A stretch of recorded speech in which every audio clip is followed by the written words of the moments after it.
The following podcast has been brought to you by Banter Club.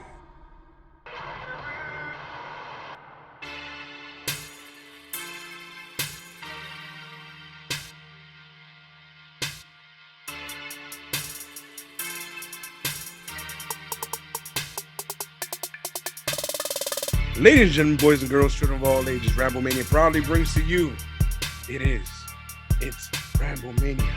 Tag Team Champions of the World, the Angel of Death 6XL. And joining me as always, that would be I, the totally evil one, TJ the Great 2. and we are the Banter Club. And if you Oh, are not down with that, we have got 2 words for you. go home! As this is the Go Home Show. Yes. To take over in your house. En tu casa. Should have made it in tu casa. I should have made it my background, but there was no time.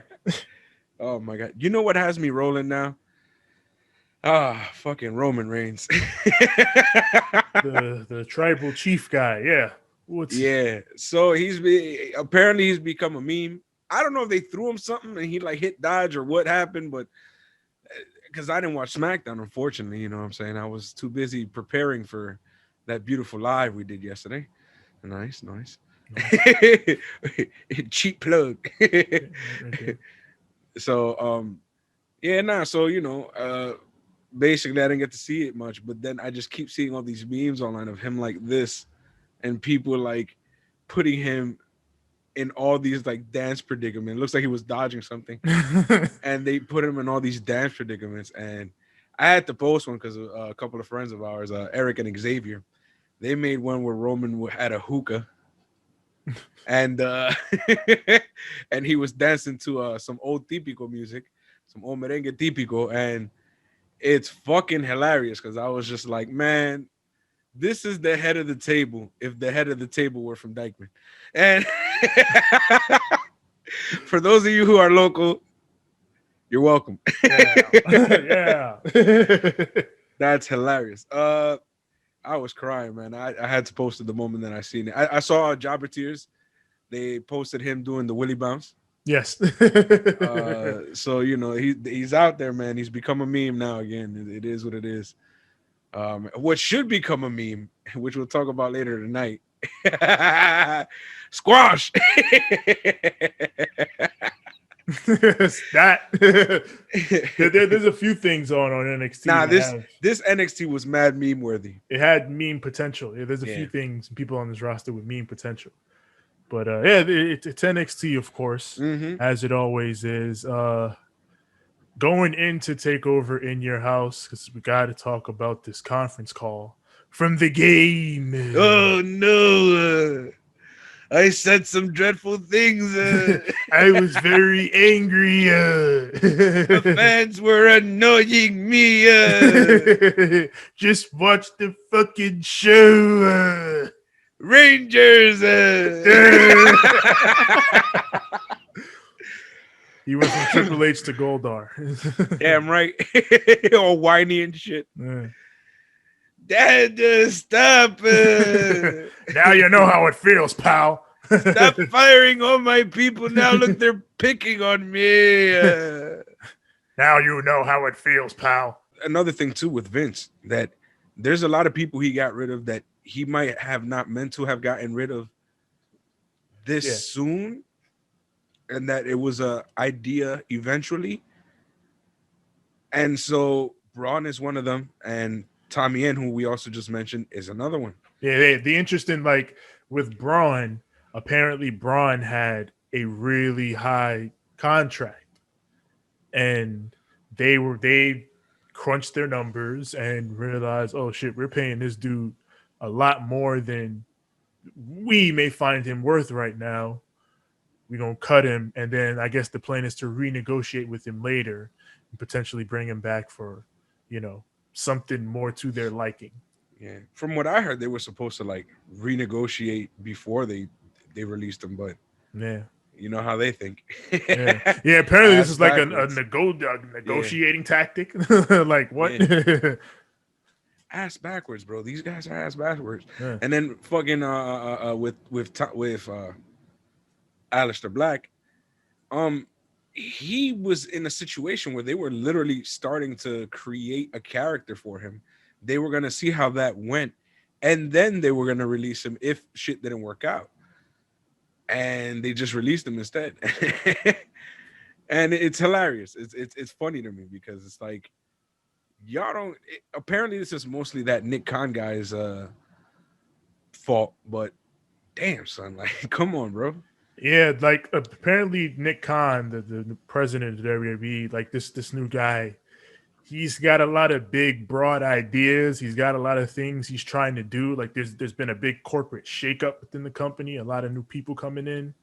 Like this dude's got big ideas and big visions for the company. Like he was the guy, I think, behind like that majorly brokered the Peacock deal and all that. So, you know, it seems like a lot of big changes within like the corporate structure, at least of WWE, and the blowback as far as the TV content so far.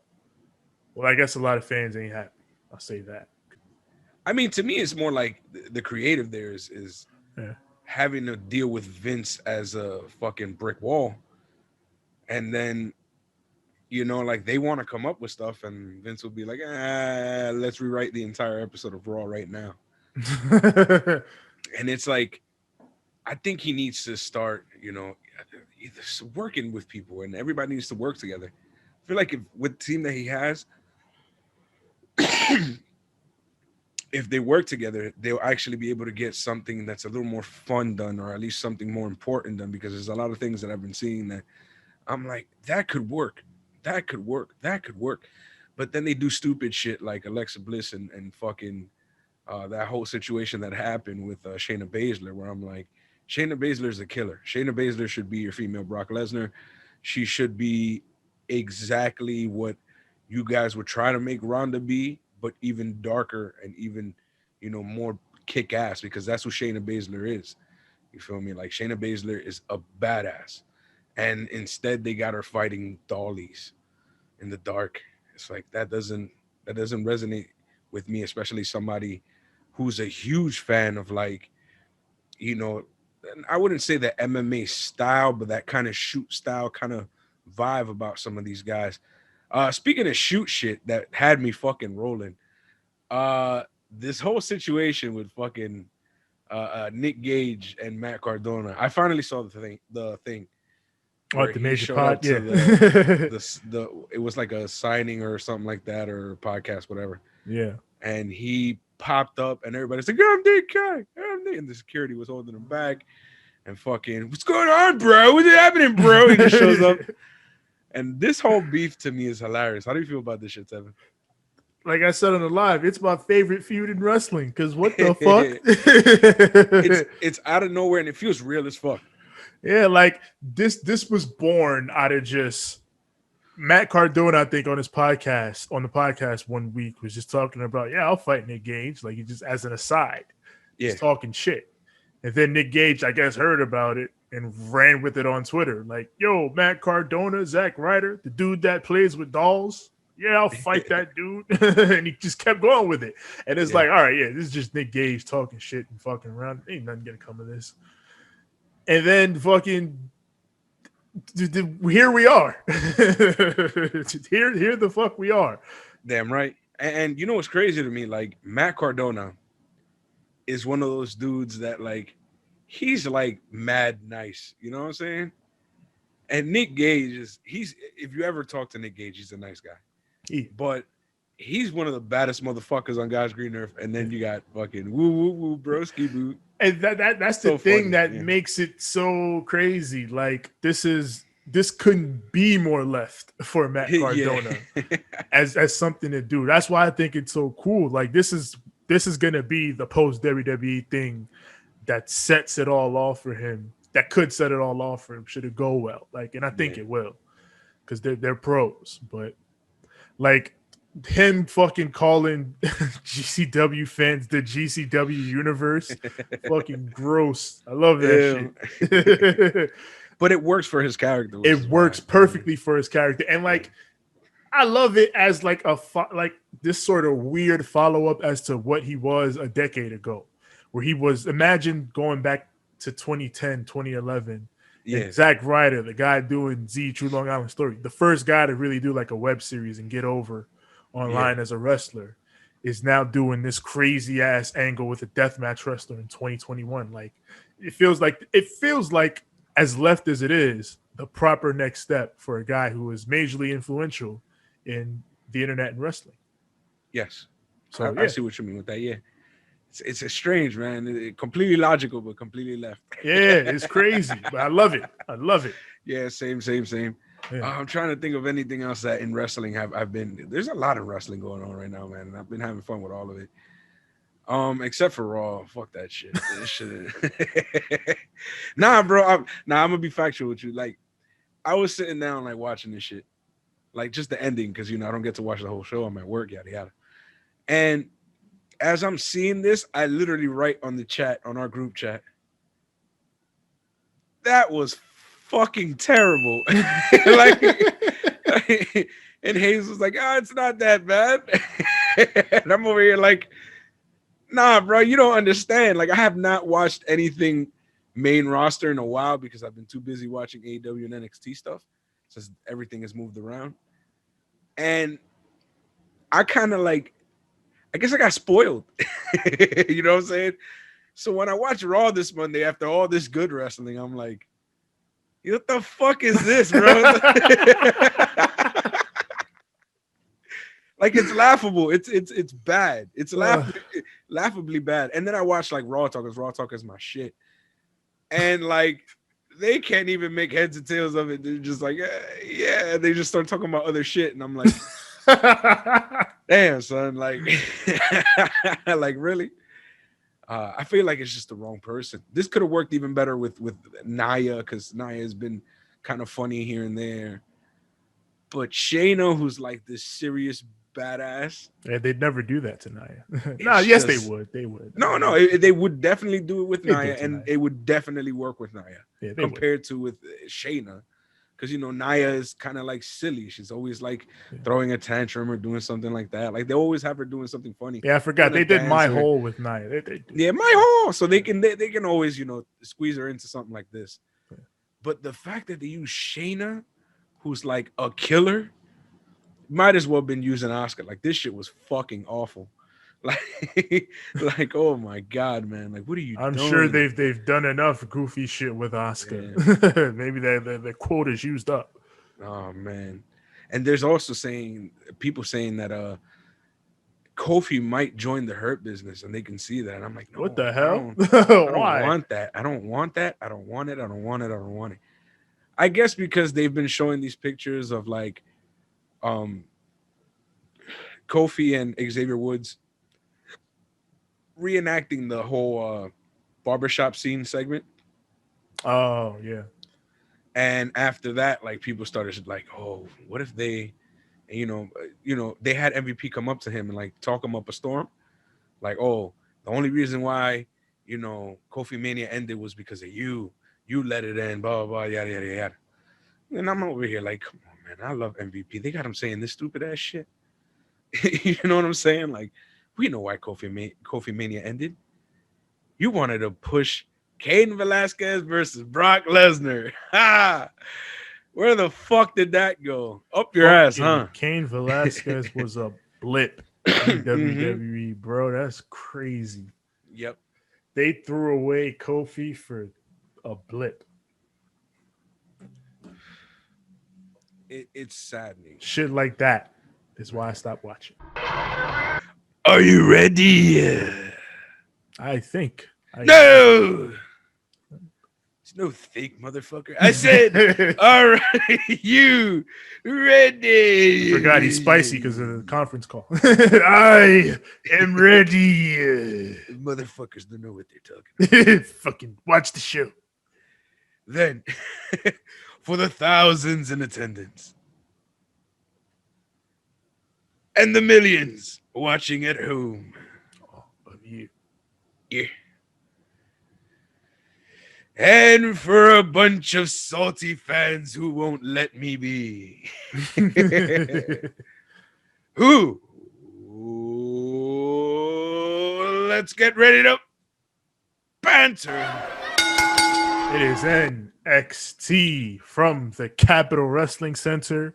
We got the epic recap video with the Adam Cole rampages of the last few weeks, setting up that fatal 5-way, as well as the rest of the Takeover in Your House card, which is shaped up quite nicely.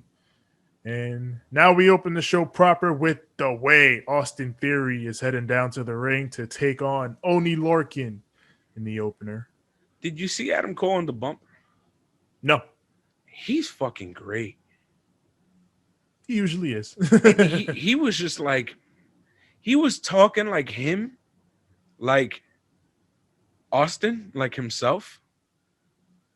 But he was like, you know what I'm saying? Like he was throwing some jabs. He's like, look, man, I'm the fucking best. Like, you know, I've beaten this guy, I beat that guy already. Like I've beaten all these guys. Like I just got to get in there and, you know, and I don't even have to defeat Karrion Kross. I can defeat anybody for that title. You feel me? Like, you're fucked, bro. I'm winning this. That's how he puts it out there. And, you know, he's like, oh, you're big, you're strong, and you got all this shit. But at the end of the day, you know what it is? He's so fucking crafty. That boy crafty, and he finds his way. I love fucking Adam Cole and how he talks and all that shit. He's one of those guys that I feel like if he ever did get to WWE, Vince would be surprisingly into him. Just because even though he's small, he's fucking great. They compare him to, you know, the small guy who Vince liked the most, Shawn Michaels. So I saw a picture of them hanging out on the internet. That's hilarious. It tracks. Shawn Michaels looks old as fuck now. God damn. It hurts to see it, but damn. He definitely ain't your boy toy now. Nah, he's your viejito toy. Oh my god. But yeah.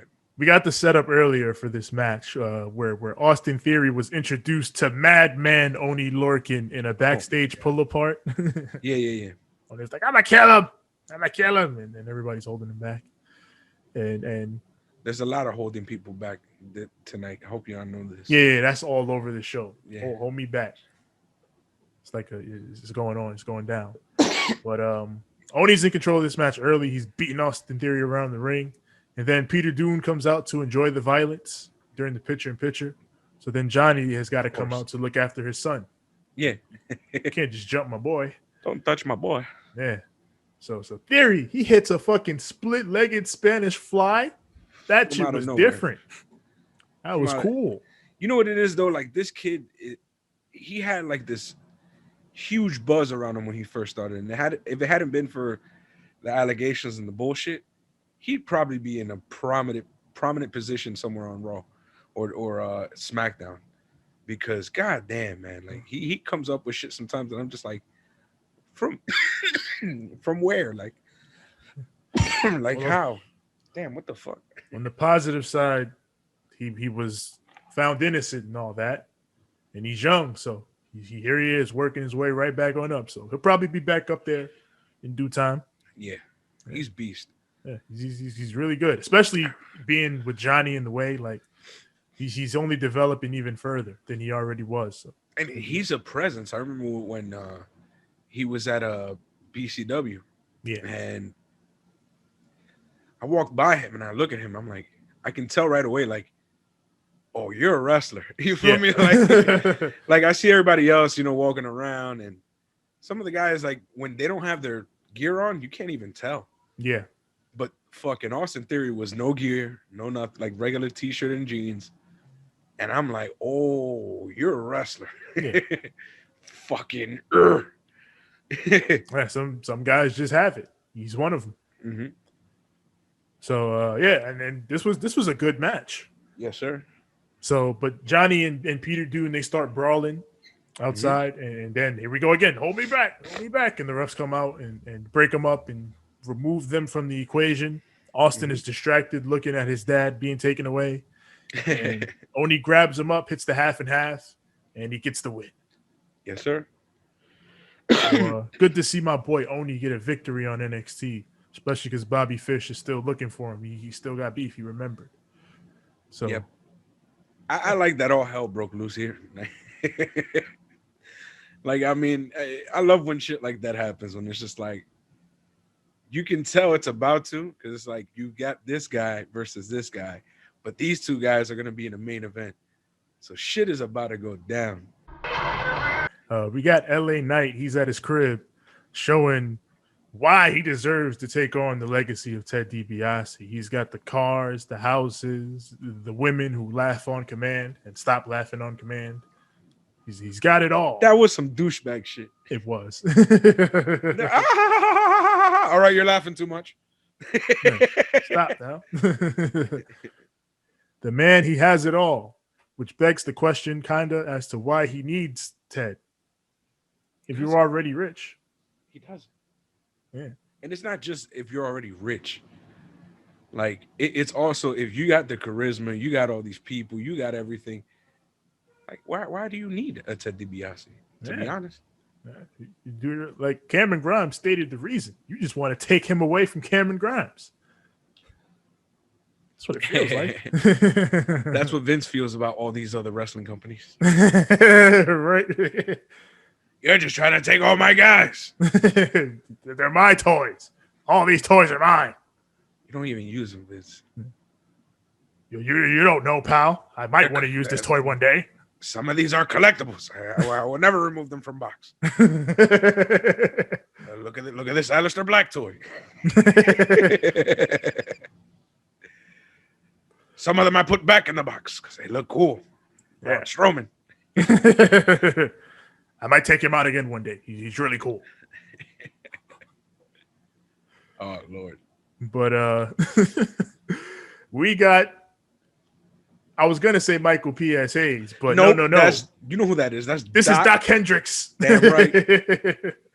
Running down the In Your House card like a classic 90s ad. Yep. Where's the fucking Hardy Boys? Right? Well, one of them works at the other place. Oh! But the other one works here. So they should have just brought him and just Give him a hug. That would have been funny if Jeff would have just popped up, put his arm around him like, what's up? He's not even going to be on the show. We got Legado del Fantasma in the ring. Yes, sir. Naturally furious over the events of last week. And they promise they're going to make Bronson Reed pay, but Bronson Reed just comes right on out. And he's like, so this upsets you last week, Santos. This right here. And he shows the clip of him getting squashed. Squash. And then he puts it on one screen, 2 screens, 3 screens, until it covers the entire arena of just poor fucking. Making him relive it over and over and over. So Santos is like, that's enough of that. How about you come down here and do it again right now? So then Bronson is like, oh, word, bet. And just walks down to the ring. Yeah, he completely just, all right, bet. And he just walks down to the And then right as he does that, of course, MSK ain't going to let that boy have to go through that by himself. Yeah, he had backup from the marijuana smoking kids. Them kids got beef with that goddamn idiot Raul Mendoza and that other idiot Joaquin Wild. Yeah, his beef. Oh man, I find this whole beef hilarious, bro. Yeah. So the heels powder, but not before Santos puts up the challenge. You're 3 versus us. Winner take all the titles on the line. So they all agree. They're like, okay, let's do it. We're going to do it. And then Wesley is like, hey, show that thing again. And then Bronson puts it on the screen. And they can't do shit now because they're there. Yeah. So they're just yelling at them like, you motherfuckers. Yeah. That was the timing on it was great because they're just looking at each other angrily like, yeah. Hey, you'll show that again. And then what happens right here? Tell me what happens. And then Hero. Oh man. And fucking, it's great because fucking Swerve is laughing the entire time. Yeah, Swerve. They come down and look at Gato. Yeah, we run. I run the block right now. But we're rolling the place. We don't run the block soon. Then they get in the ring. They look at MSK, Phelps. Yeah, it's Isaiah Swerve Scott. Trio. Swerve versus Killian Dane. Dane is dominating it early, but he gets distracted by Hit Row. B-Fab is messing with him on the outside. And then Swerve takes control. Like, since this was a big little match, like every time Swerve would cut him off since he's the heel, he would do it by like dodging. So every time Killian Dane would make a comeback, Swerve would just do some clean ass little dodge. Like he'd step off and then do a backflip or some shit. And then he'd cut him off. Unless he was getting slapped in the face by Killian Dane. Yeah, yeah. Usually when Dane was on the offense, he was slapping the piss out of him and shit. Yo, Killian Dane was slapping the shit out of him, throwing lariats like they were nothing. He was whenever Killian Dane was on offense, he was shit tossing this man, just squashing this man like a bug, bro. Yeah. So then Ashante the Adonis tries to interfere, but Drake takes him out, senton off the steps. But then Top Dollar grabs him and kills him, dumps him on the apron, and that distracts Killian Dane. You know, his boy being destroyed, and Swerve takes him out with a kick in the corner, and he gets the win. Yep. He gets the win, and it was like, when I saw that shit, I was like, oh my God, please kill each other. Please, for the love of God. I want to see Top Dollar right now versus Killian Dane. Yeah. Like that shit, oh my God. Because when he interfered, I was like, oh, it's gonna happen. And they both like, I'm like, yeah, you know, big boy shit. I want to see those two motherfuckers beat the shit out of me. Yeah, you know they ain't gonna pass up a good big boy match like that. We got Cameron Grimes. Yeah, now it's his turn to have his little. Yeah, it's his turn to be in the crib. Enjoying the models, the cars, massages, drinks.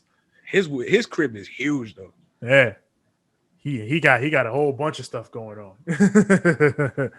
And he's drinking and he's got cigars and stuff. Apparently, Triple H said in the conference call they had to do that bit in one take because he actually doesn't drink or smoke. So when he's sitting there coughing through the cigar, I guess he's really coughing through the cigar. Yeah. So he's chill. So first thing, hi, I'm a smoker, and bro, that's not how you smoke a cigar, bro. You're supposed to take a small puff, let a few puffs out. You know, let it sit in your mouth because the nicotine is gonna be in your mouth palates already. It's not, you don't have to inhale it. It's strong enough. Yeah, Cameron Grimes is just being a maniac with his money. You love to see it. he's fucking fantastic at this. See shit like that. Cameron Grimes was not able to do. Although that really dries my throat. Hell yeah. So up next, we got Mercedes Martinez versus A Jobber. Yes, sir. Because Xia Li comes down. Yeah, that shit was. Oh, by the way, I gave the Jobber a nickname. What's her nickname? What was it? Damn, fuck. I think it was. What was it? I think it was just Yellow Cake.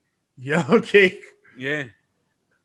Well, the old Yellow Cake was just sitting in the corner. You got Red Velvet over there. Oh Lord.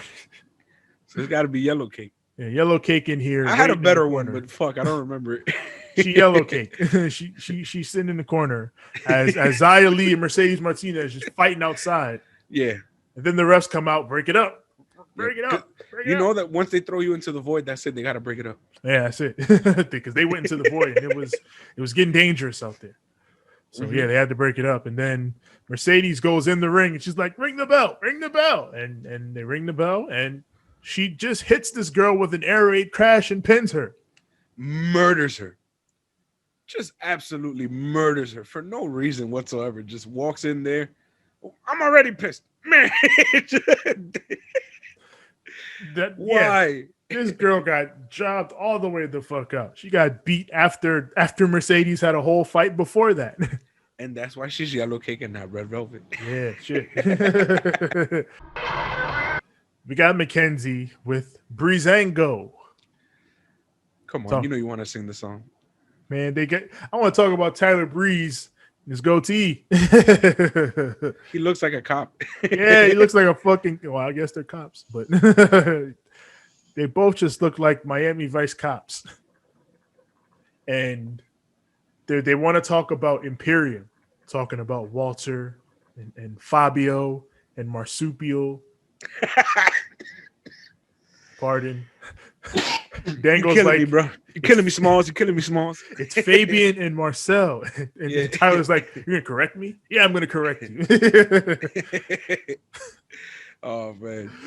I love these idiots. Why are they not on TV more? I'm telling you, you guys got to see him on fucking Up, Down, Down. Well, at least Breeze on Up, Down, Down. He's so funny, bro. Yeah, no, he's such Breeze is great on Up, Down, Down. But like, I also love these two on TV. They're so fucking funny. Like they need more time on TV. Fucking Breeze looks like a total villain with that goddamn goatee. He looked like the evil version of himself. Just right. He's Nega Tyler Breeze. Alternate dimension Tyler Breeze. God damn it. They kind of just do names and like pop off. We got Regal and Triple H in the back with Poppy. This got to be the funniest segment on Guys Green Earth. What the fuck happened here, bro? First of all, this fucking plug that they do for her EP Eats. Yeah. Triple H is like, so you've got your EP Eats coming out, and it's gonna be on all the platforms, on Spotify, on Apple Music, and it's coming out. You got to used to our shit. Yeah, I'm very used to that. But it's gonna be on Spotify, Apple Music, Google Music, everywhere. And Poppy's like, yeah. In fact, I'm gonna come out with it right now. And Triple H is like, right now, you can do that? Oh, wait. Before that, he does the whole shameless promotion. And he says, like, every name. Yeah, all the names of all the songs on it. Your new NXT album, Eat, with all the songs. He names every song. Yeah, he named. I like this one and this one. So you're going to tell me with the press of a button, you can just, that's it. You release it like that. That's it. Yeah, and Poppy's like, yeah, watch. And she does it. So you just released it out to the whole world? Technology's crazy. Him and Regal are just like, oh. Being old men and shit. Fucking dads, bro. Nah. Now, Dexter Loomis pops up, and he has a beautiful painting or drawing of Poppy. Yeah. And he goes to give Poppy the drawing. She looks at it. She's like, wow, she really appreciates it. Yeah. And she goes in for the hug. And while she's doing this, Triple H. Triple H, yo, he's doing it for the cameras. He's doing it for the cameras. He's doing it. He's like, it's nice. He's over here like, and then he goes, when she like hugs him, like gets in there and like they hugging. He's like, yeah, that's my son. That's my son. Look at my son. Look at my son doing his thing. Look. That's your boy, yeah. And I'm over here like, Triple H, what hood you from, bro? You know he got a woman. Anyway, so after that, fucking Indy Hartwell pops up. We're in trouble. Something coming up. Anyway, so then Triple H it burst her bubble. Triple H's face is what burst my bubble. Shit, this nigga just. Yeah, Triple H with it wasn't just like it was a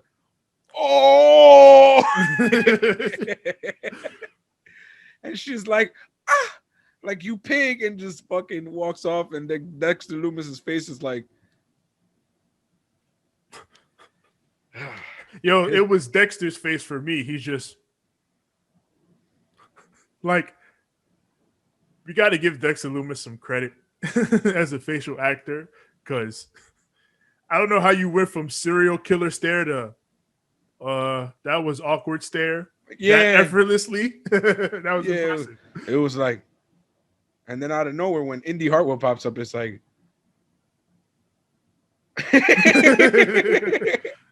Oh, my eyes are doing all the things for those people on audio. Like, oh no. Fucking as this segment ends, the commentators are like, is Poppy's album really out right now? Wade Barrett's like, hell yeah, I'm downloading it to my Spotify right now. Oh man, terrible. Terrible. I love the silly plugs. I love it. It's crazy.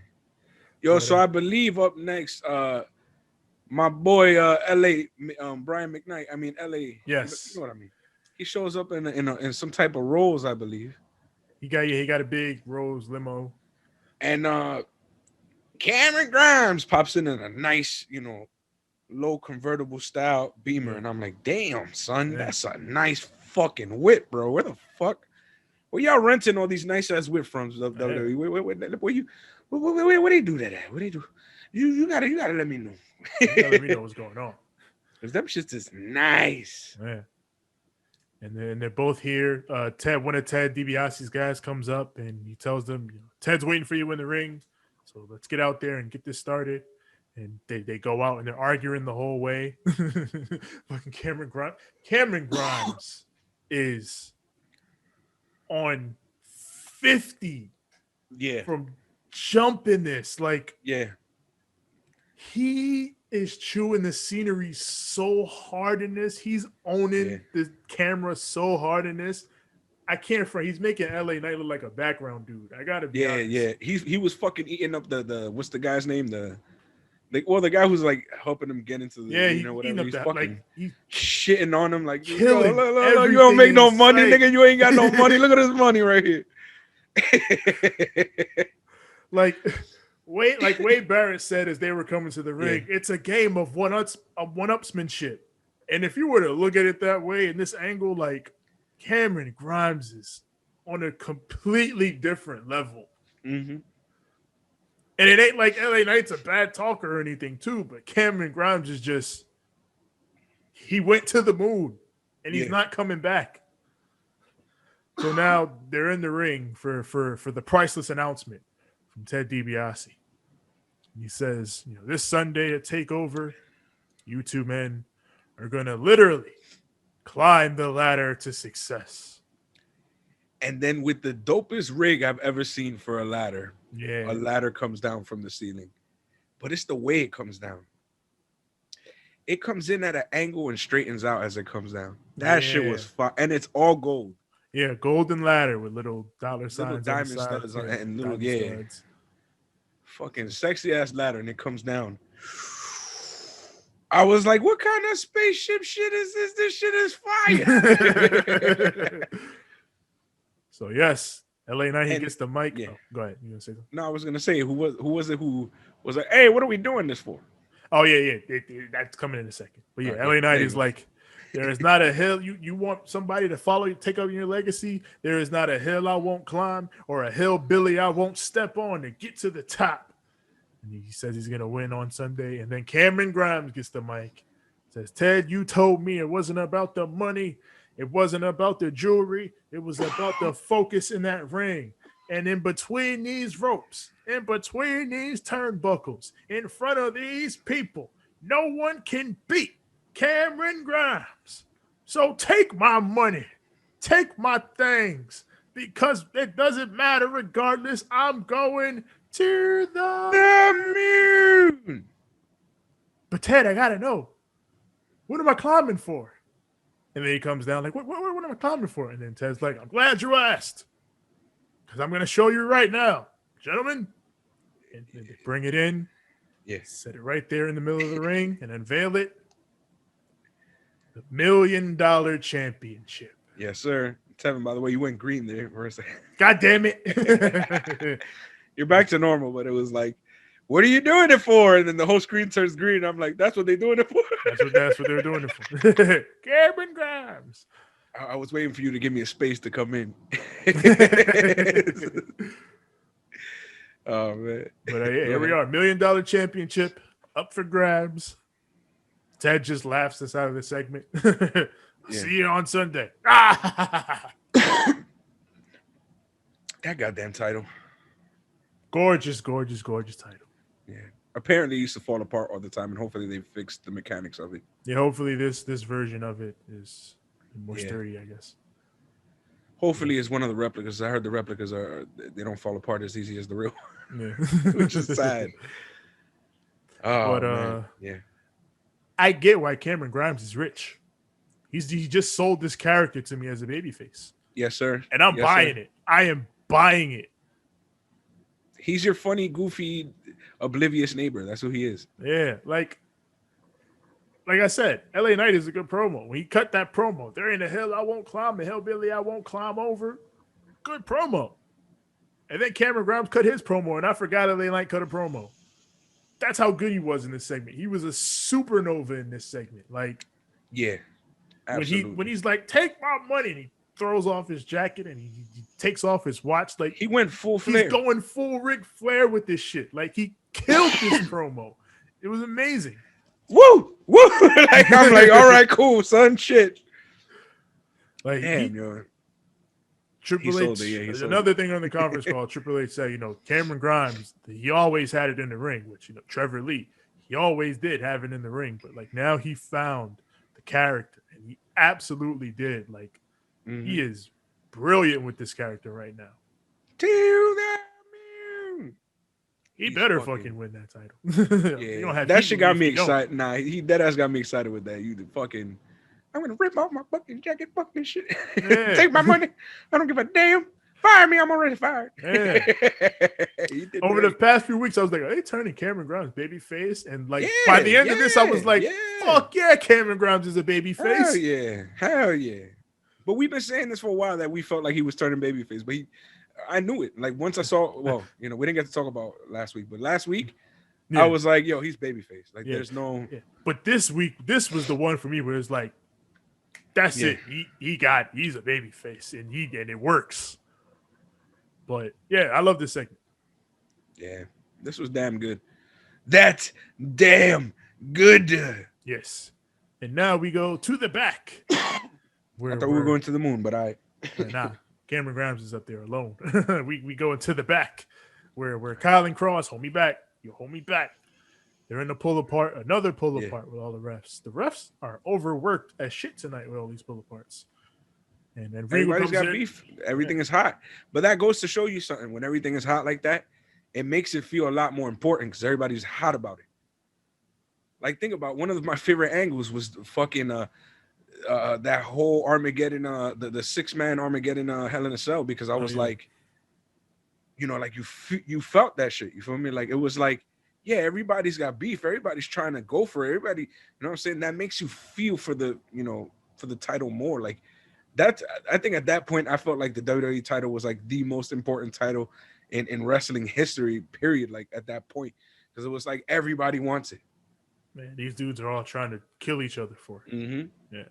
And this is kind of like what this, I mean, it makes the belt feel bigger to me, the title. Yeah. Because everybody's like, yo, I'm going to fucking kill you. It's great. Tensions are high. And Regal's trying to calm it down, but he ain't having much luck. And Everrise. Everrise are going to host the pre-show to take over in your house, which is probably just going to be a regular episode of Everrise Live. But they should absolutely fucking hijack the pre-show and the takeover one day. They should absolutely do that. Like Sam Roberts or whoever they have up there, Everrise should just come through one day like, get the fuck Everrise Live. Everrise rules. So they got to do that one day. That would be hilarious. Yes. But now we've got the grizzled young vets, Gibson and Drake versus August Gray and Ikemen Jiro. I'm taking my shoes off. Goddamn Gibson. Fucking Wade and Beth are arguing about Jiro's jacket. Wade is like, why is he resting in his jacket if he likes it so much? And Beth is like, it's stylish. I like it. And Gibson, of course, tries to pull the jacket off because he's an asshole. But then midway through the match, Ciampa and Thatcher, they come up. They have chairs in hand. They sit down and observe. So, August Gray makes a short little comeback, but they cut him off. They hit Ticket to Mayhem, and they get the win. And then they get the mics afterward, and they tell Ciampa and Thatcher off. We've beaten you already. We've proven that you are a bunch of hooligans. Get out of here. And I kind of like that little tag team though. They were kind of cool. They were a good little tag team. Yeah. I think Jiro is on 205, ain't he? I think I haven't seen anything 205 in so long, man. I miss it. I used to watch it all the time, but I don't have time anymore. Yeah. From what I remember, I think he's been on 205, and August Gray, he's been on that end this here and there. So yeah, maybe they can be a team. Yeah, they fucked up my schedule, man. Fucking yeah. I'll tell you about it later. Not y'all. Y'all can just figure out what I mean by that. But tell me go. But Gibson is like, all right, if you guys want to scrap, we can leave the rules next week, and we can go in a tag team tornado match, tornado rules. And Ciampa's like, well, we love tornadoes. We don't need tags. And we definitely don't need to wait till next week to beat your asses. And they hit the ring, but then Gibson and Drake, they bail. Yeah, soft. But the match is set for next week. Tornado tag. Ciampa and Thatcher versus Grizzled Young Vets. Damn right. Hell yeah. I'm down. That's going to be fun. Yeah. Hell yeah. It's going to be fights. Yeah. Candice she's yelling at Poppy for taking over, hijacking the show, for ruining Index. You just said it wasn't a thing. she said, you knew that Dexter was Indy's man.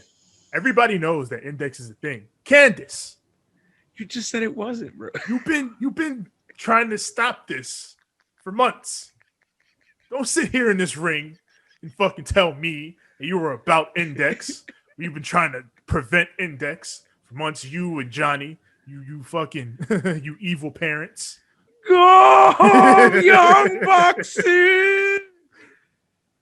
You've been trying to prevent your daughter from finding love all this time. How dare you? Oh my god. This was a hot mess, low key, bro. What the fuck is going on? So Candice tells Poppy, you either come out here now and face me, or I can go find you and introduce you to the NXT parking lot. Yeah. That's real threats. Yeah, but Poppy ain't pussy, so Poppy came out like, oh, Poppy word? pulled up like word. She's like, all right, look, I don't wrestle. I would whoop your ass, but I don't wrestle. Yeah. But I know somebody who does. It is Io Shirai. She's back. Yes. Yeah, commentary put it over. Hell yeah. Way over. Io runs down, sends Candice packing, and then she and Poppy do a bunch of cool handshakes and shit. Do all that cool shit. But have fucking. Well, we definitely getting a Poppy entrance for Io next time. Yeah, hell yeah. That's the game. Poppy. I just find it funny. Poppy had her own theme song, right? All this for someone who's not a wrestler. You gonna wrestle, Poppy? You gonna come in business? She's just like, I'm a fan. They just keep using me because I'm popular and I make music that fits the aesthetic of the show. So they kind of just want to keep me around. They miss Jim Johnston. And with that, we go to the main event of this show. Technically,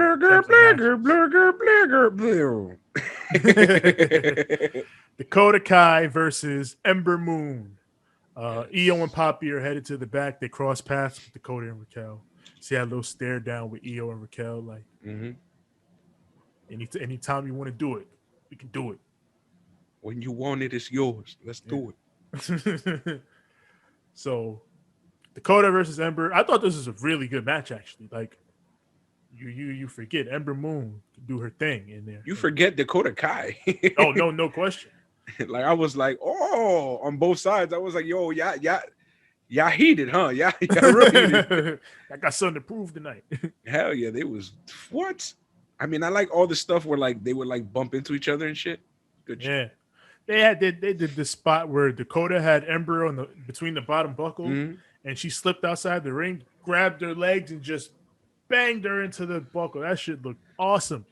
In other words, I kicked your leg out of your leg. Yeah, she kicked her leg out of her leg. Dakota's in there with the Kawada kicks. Ember tries to block, but when she blocks it, Dakota just hits the overhead. Yep. Like, that shit was cool. Fucking Raquel Gonzalez was playing the part of Diesel here. Yeah, just standing outside menacingly. Then she tried to interfere, but then Ember took her out and then hit them both with a tope. And then Raquel comes in and ruins the match. And it's a DQ finish. As per usual, you know how this goes. They brawl, and Raquel tries to hit her with the power bomb, but Ember counters with the Eclipse, and then goes up top and hits the Eclipse and knocks Ember out. They put it over big on commentary. Wade Barrett's like, Raquel Gonzalez is out. I have never seen that. Yeah. And he kept putting it over like, she still hasn't gotten up. I've never seen this. Wade Barrett is good at emoting. Yeah. Making really you good. Yeah, realize it's a big deal. Can you believe someone the stature of Raquel Gonzalez has been knocked out here before us? I've not seen anything like this. Something I have never seen. So I thought this was cool. I could do without the DQ finish though. Like, no, whenever I do a British accent, I go straight for Wade Barrett. Yeah, he's the one. Wade Barrett. I just add a little bit more love, you know. Yeah, you know. Because for some weird reason, if you ever hear anybody who's British from the hood, they sound like this. True. Grandfather, man, OG. Don't be rude to me. But but yeah, you know I don't fuck with the DQ finishes, but I could, especially after a full length match, which was really good. You over here like lazy fucking booking. It's a waste of a match. Fucking Jim Cornette would be flipping. God damn it, this is lazy fucking booking. DQ is a waste of a match. You want to get heat, you want to put the babyface over. There's other ways to do that. We got Cross in the back. Says his opponents will all stand before him tonight, and they will die, and he will put it on his TikTok or whatever. Why? Why you gotta be so violent? Nobody got to die. And he's like, you're gonna stand before me, and I'm gonna take the life out of your lungs before Takeover TikTok. Yeah. Why are you killing people? He want to do that. That's how he feel. If he take the life out of my lungs, he gonna get high. Well, he should be wary then. He gonna be fucked up. Yeah. So after that, we cut to the ring. Cross is in the ring, and Regal, he's in there. He's got the mic. He's like, you listen here, Cross. You do not run this show. You don't control it. I control this show. But Cross snatches the mic and he says, no, you don't. I do run this show. You lost control of this show a long time ago. And like we talked about, the show's chaos lately. So is Cross wrong? Not at all. Yeah. And then fucking everyone in this promo came down and just shit on Cross. Yeah. Like, yep. What the fuck? Pete Dunne was the only one who like didn't say anything about Cross. He was just like, I don't care. I'm gonna fucking beat Hollies. Yeah, he just came out and said, you know what? Let's just fucking fight. Yeah, Pete Dunne was the only one that was just like, I don't fucking care. I want to fight you. But everyone else was like, Cross, you know what? Kyle O'Reilly comes out. Cross, you're insecure. You're sitting there with the big bad bravado, and it's because you're insecure. And he's like, you know what I would have done? I would have beat him up a long time ago. If I were you, I would have kicked his ass. Yeah. Then Johnny Gargano comes out and is like, you're going to let Kyle O'Reilly talk to you like that? I would have just that's what I'm talking about. Yeah. I would have kicked his ass. But then again, I know you're not the fastest guy in that ring. Oh. Fucking Cross says, listen, Mark, talking to Johnny. Yeah. Call Johnny a Mark. But then and then Pete Dunne comes on and is just like, I don't care, I want to fight. And then Adam Cole pops up on the screen. the giant one behind the crowd. Yeah. Like, listen to me, Rangers. And fucking he tells Well, he Cross. was more like, I'm gonna spank all y'all. Goodbye. Yeah, he there was nothing heroic about him. There was nothing Zordon like about him here. Nah, he was just like, sup, guys? I'm gonna kill you all. I mean, I know you're gonna kill each other right now, so go ahead and do that. He was like, Cross, you're a fucking I'm gonna dork. be aight. Like, Yeah. you picked a 5-way because you don't want to face me 1-on-1. But guess what, idiot? I can beat any of these other guys and win the title. That's what's gonna happen, you dork. I'm gonna beat you. And then he leaves. Yeah. He was like, man, I'm not gonna get hurt, you fucking idiot. I'm gonna be chilling back here. Yeah, stupid ass motherfuckers. Go ahead and fight. Get it on. Do your thing. Bye. Yeah. Then they beat the shit out of each other. Yeah, Kyle's like, And all right, then- Adam Cole's a bitch. He ain't coming. Let's fight. Yeah. And then they fight. Yeah, and as they all knock each other down and they beat each other senseless, Karrion Kross seems to be the last one. But then he turns around. And from out of nowhere, where the fuck did Adam Cole come from? He was just on TV. Yeah. Was that the Marvez dimension? maybe. He just fucking transported out of nowhere. Just whoosh. He fucking Sup? talked Super kick. talked to Britt Baker like, yo, can you fucking hook me up with Marvez for this segment? I just need his traveling powers. I know he can only take you there and it can't come back, but I just need to get there. Yeah, just get me there. That's all I need. He don't even got to be on TV. He won't get in trouble. I promise. You just gotta touch my fingers and do the thing that he does. So yeah, Adam Cole once again standing tall with that championship to end the show. It's interesting to me that they have spent like the last 2-3 weeks dumping on Cross. Mm-hmm. Like, and they book. I guess the counteraction to it is they still book him strong as shit. Like, he beats everyone's ass until he gets jumped or whatever. And he does talk his shit too. Yeah, Cross talks his shit back. Like, they all shit on him or whatever, and he's like, "Excuse me, yes, who's the champ right now? I beat each and every one of you motherfuckers. What are you talking about?" Yeah, to be clear, it's not like Cross just sits there and takes it. He doesn't. Like, he's the one that asked for this match. Like, all right, y'all want to talk? Let's fucking fight then. I will beat all 4 of your asses. Like, that's where Cross is. But like, it's still interesting to me just because like everyone is like shitting on him in the ring and the gimmick and the character and all of that. Mm-hmm. And it's like, it's one thing when Finn did it because it was a part of a story and it was like, you're gonna have to fucking dig deep to take me out. Mm-hmm. Like, it was intense. Yeah. It doesn't feel as intense here. Like, it feels like they're just like going at it. And Cross is the one that's like, yo, fuck y'all. I'll fucking kill all of you. Cross is the one who feels intense in this. So I guess that's his boom. Yeah, but I mean, you know what it is too? It also gives it the feeling of like everybody at the end of the day is having their own reason for this fight, their own reason for this quarrel, something they have to prove. While Karrion doesn't really have to prove shit. Yeah, he's the champ. You feel me? Yeah. So it's like it still gives it that feel. You feel me? So to me, it's all right, you know. They don't completely shit on him to the point where like if they lost, they would look stupid. You know, they point out, oh, it's because you have this little flaw or this little flaw, or I think this. But it's not like, you know, oh, you're an absolutely crap wrestler, you know, I beat you in 2 minutes type of deal. Yeah. You know, so I'm okay with it because they're not completely shitting on his ability to win the match. What actually the point that they've been putting across is we don't really have to beat you. You feel me? Like, we can beat, I can be this guy, I can be that guy, I can be this guy. Like, doesn't matter, you know? Yeah, I like Adam Cole bringing that, like, oh, you thought you could escape a one-on-one match with me, but guess what? Now I can just beat these guys who, guess what? I've beaten them before, so you just made this easier for me. Yeah. And to be honest, to be fair, they kind of all seem like they're kind of saying that. Because they're like, oh, if I were you, I would have done this to this guy. And the other guy is like, well, if I were you, I would have done this to this guy. Yeah.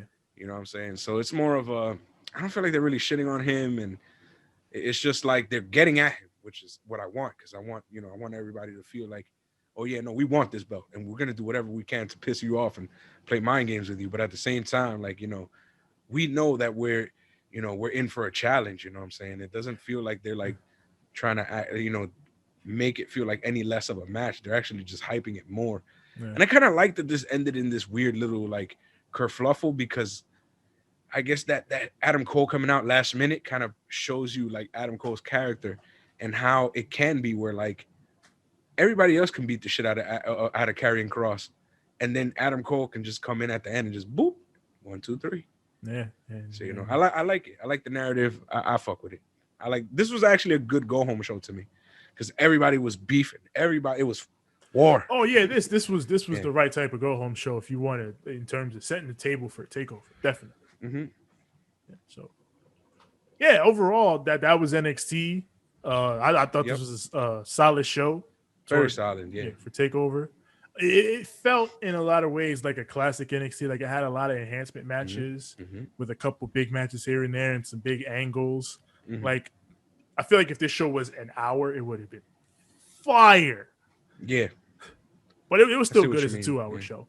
But like it had that classic NXT feel of here's something light, and then we pepper in the heavy here and there, like that classic NXT pacing. Yeah. Where it doesn't feel overwhelming because there's a little something. There's a break here and there to kind of like get your mind off of it. Yeah, like it since NXT has come on TV, and it's not a knock. But there has been less, like they don't put on as many enhancement matches because they didn't feel like they could. They're on TV now. They got to put on things that people want to watch. But this week it just feels like, let's let it flow. Kind of reminds me of like old Raw. Yeah. Like back in the day Raw, where Raw, when their go-home shows back in the day, I mean, they didn't have like enhancement matches, but it would have like a few mid-card matches peppered in here and there to kind of like cool down all the crazy shit you just seen. You wouldn't just walk in there and watch fucking Stone Cold and The Rock argue for 3 hours. It was, here and there you would have a Perry Saturn match or Eddie match or Chris Benoit, Chris Jericho. Kurt Angle would have a match with somebody, Taz or some shit.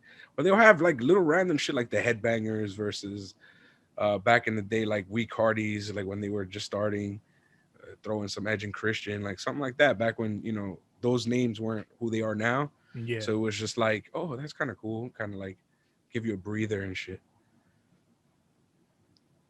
So that kind of stuff, that kind of show, I feel like you said, it is a good way to lead into a pay-per-view. It's a good way to lead forward. Mm-hmm. And Takeover this coming Sunday is going to be a good one. Takeover usually always is. I'm excited for that set. I'm excited for all the little 90s gimmicks they peppered in and lead up. Like, it is going to be a fun show. I'm ready. Yes, sir. Well, Tevin, I feel like we've come, although we've gone to the end of the road. It's time to let these people know where to find us. Ah, yes. Yeah. You already know where to find us. Find us on Instagram at Ramblemania Show and at Banter Club Podcast. Find us on Twitter at Ramblemania. Facebook.com/Ramblemania Show. And of course, our group there, Ramblemania Show's Banter Club. We podcast and the wrestlers that we associate with post our goings on and all that is going down. And of course, the audio is Apple Podcasts, Google Podcasts, Spotify, Stitcher, Anchor, TuneIn, everywhere your podcasts are found. Search Ramblemania Show or Banter Club. And the visuals, of course, are right here on YouTube. Search Ramblemania Show or Banter Club. And when you get here, like the videos, click subscribe, and click the bell so that when the new content drops, it goes straight to you. As far as me personally, find me on Instagram at TJ the Great One. That's TJ the GR, the number 8, the number 1. And find me on Twitter at TJ the Great. That's TJ the GR, the number 8. It's as simple as that. TJ the Great. You can find me on Instagram at the number 6, the letter X, the letter L. That is at 6XL. You can find me on Twitter at SIIXX. Ain't I great? That is at SIIXX. You already. Tevin, I would like to leave these beautiful people out here on all of our audio say, streaming services and all the people, you know, watching us on the tube of the U. We would like to leave these people with what's not called a too sweet and a good fight and a good night.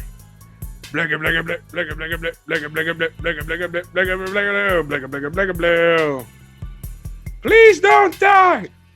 Oh shit, pal.